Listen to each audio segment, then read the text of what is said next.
की थी, वो अपने सभी दोस्तों को देखते हुए बोली, तुझे अपने घर से इतनी चिढ़ क्यों है पायल, जबकि हम सभी तो अपने घर जाने के लिए कितना ज्यादा खुश है और कब से इस दिन का इंतजार भी कर रहे थे, कब हमारे एग्जाम खत्म हो और कब हमें घर जाने को मिले। बोलते हुए ही दूसरी लड़की काफी खुश हो रही थी।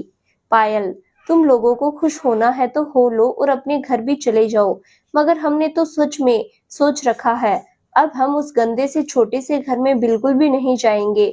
अरे हम पागल है क्या, जो उस गांव में जाकर खेती-बाड़ी का काम करेंगे।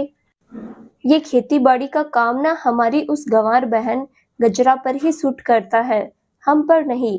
वैसे भी हम तो रानी बनकर राज करने के लिए पैदा हुए हैं, ना कि किसी की नौकरानी बनने के लिए। इसीलिए हमें उस जगह पता नहीं, बिल्कुल भी नहीं जाना है।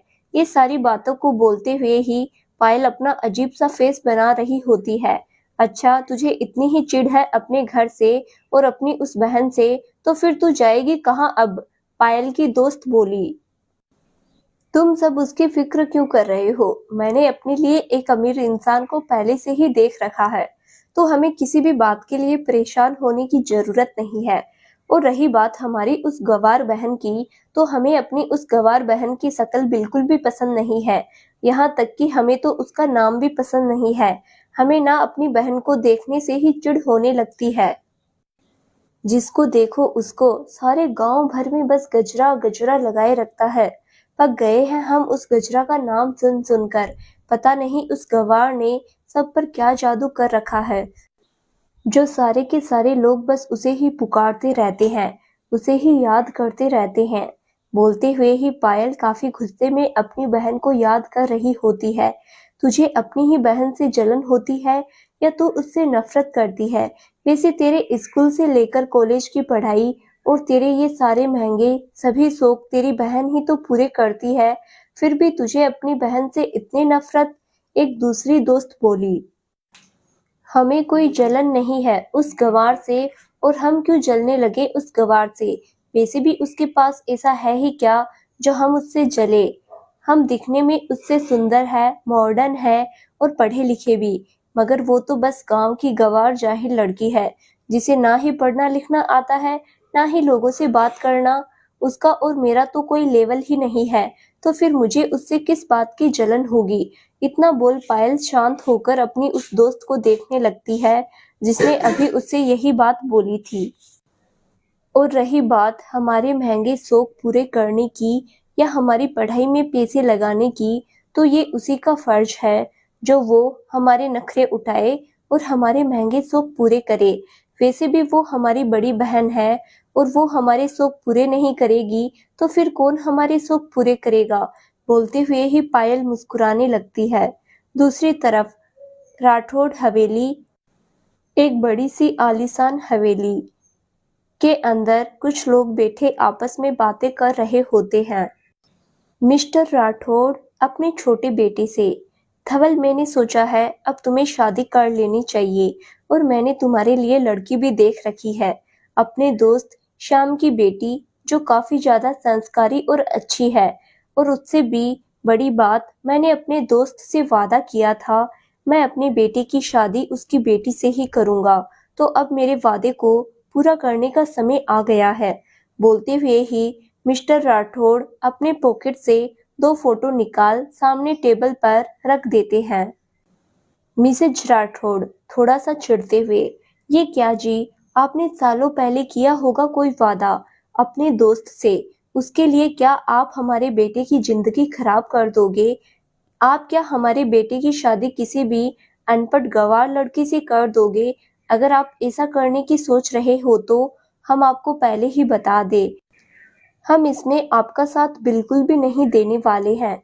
हमें हमारे बेटे के लिए एक पढ़ी लिखी बीवी चाहिए, जो हमारे बेटे के साथ कंधे से कंधा मिलाकर चल सके, कोई अनपढ़ गंवार नहीं।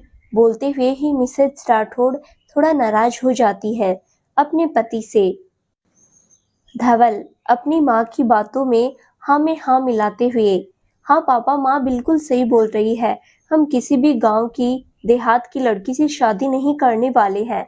अगर हमने किसी भी गांव की लड़की से शादी कर लिया तो पता नहीं हमारे दोस्त हमारा कितना मजाक उड़ाएंगे, और हम हमारा मजाक उड़ते बिल्कुल भी नहीं देखना चाहते हैं।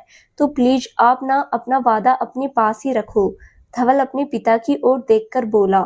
मिसेज राठौड़, तू फिक्र मत कर बेटा, हम तेरे साथ हैं। तेरी शादी वही होगी जहां पर तू चाहेगा।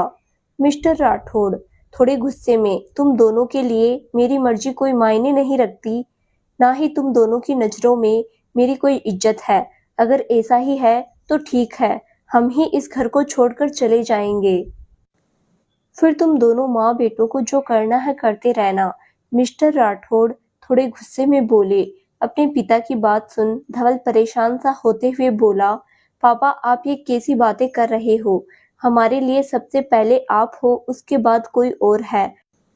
बस हम ये नहीं चाहते पापा हमारे कारण किसी लड़की की जिंदगी खराब हो, क्योंकि आप जिस श्याम अंकल की बात कर रहे हो वो तो किसी गांव में रहा करते थे, और जहां तक हमें याद है जब हम 6 या 7 साल के रहे होंगे तभी उनकी मौत हो गई। तो फिर आप किस वादे की बात लिए बैठे हो? मिस्टर राठौड़, इंसान जिंदा हो या नहीं फर्क नहीं पड़ता बेटा, पर जो वादा हम किसी से करते हैं उसे पूरा करना जरूरी है, और अगर हमने हमारा किया वादा पूरा नहीं किया तो हमें मरने के बाद भी चैन नहीं मिलेगा।